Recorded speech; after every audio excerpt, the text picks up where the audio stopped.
வங்கக்கடலில் உருவான பெஞ்சால் புயல் சனிக்கிழமை இரவு கரையை கடந்த நிலையில் விழுப்புரம், புதுச்சேரியில் ஞாயிற்றுக்கிழமை இரவு வரை இடைவிடாமல் வரலாறு காணாத மழை பெய்தது. இதனால் குடியிருப்புகள் வெள்ளத்தில் மிதக்கின்றன.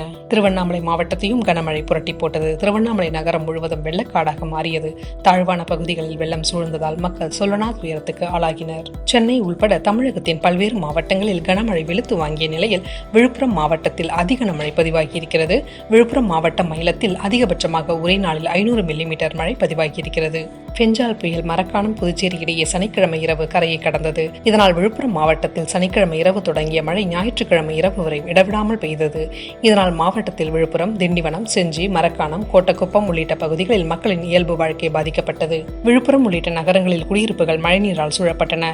திண்டிவனத்தில் கிடங்கல் ஏரி நிரம்பி உபரி நீர் வெளியேறியது. நாகலாபுரம் குளத்தெருவில் மழைநீர் புகுந்து வெள்ளக்காடானது. இந்திராநகர், வாகாப்பு பகுதிகளில் 500 வீடுகளை வெள்ள நீர் சூழ்ந்துள்ளது. இதேபோன்று செஞ்சி நகரிலும் மழையால் கடும் பாதிப்பு ஏற்பட்டுள்ளது. புதுச்சேரியில் சனிக்கிழமை தொடங்கி விடிய பெய்த பலத்த மழையால் நகரில் பெரும்பாலான பகுதிகள் வெள்ளத்தில் மூழ்கின. சங்கராபரணி ஆறு, உப்பனாறு மற்றும் முக்கிய கால்வாய்களில் வெள்ளப்பெருக்கு ஏற்பட்டது. ரெயின்போ நகர், கிருஷ்ணா நகர் உள்ளிட்ட பகுதிகளில் மழை வெள்ளம் பல அடி உயரத்துக்கு தேங்கியது. வீடுகளுக்குள் மழை வெள்ளம் புகுந்தது. மின்சாரம் துண்டிக்கப்பட்டதால் நகரம் இருளில் மூழ்கியது. மழை வெள்ளத்தில் சிக்கியும் மின்சாரம் தாக்கியும் புதுச்சேரியில் வெவ்வேறு இடங்களில் மொத்தம் 4 பேர் உயிரிழந்தனர். புயல் மழையால் 1500 ஏக்கரிலான நெற்பயிர்கள் சேதமடைந்தன. மீட்பு பணியில் தேசிய பேரிடர் மீட்பு குழுவினருடன் இணைந்து ராணுவத்தினரும் செயல்பட்டனர்.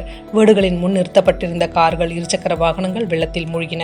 பெஞ்சால் புயலால் ஏற்பட்ட வெள்ளப்பெருக்கால் முண்டியம்பாக்கம், விக்கிரவாண்டி இடையேயான ரயில்வே பாலத்தில் அபாய கட்டத்தில் தண்ணீர் செல்வதால் பல்வேறு ரயில்கள் ரத்து செய்யப்பட்டுள்ளன. திருவண்ணாமலையில் சிவனாக வணங்கப்படும் மலையின் அடிவாரத்தில் உள்ள வஉசி நகர் 11வது தெருவில் ஞாயிற்றுக்கிழமை மாலை திடீரென மண் சரிவு ஏற்பட்டது.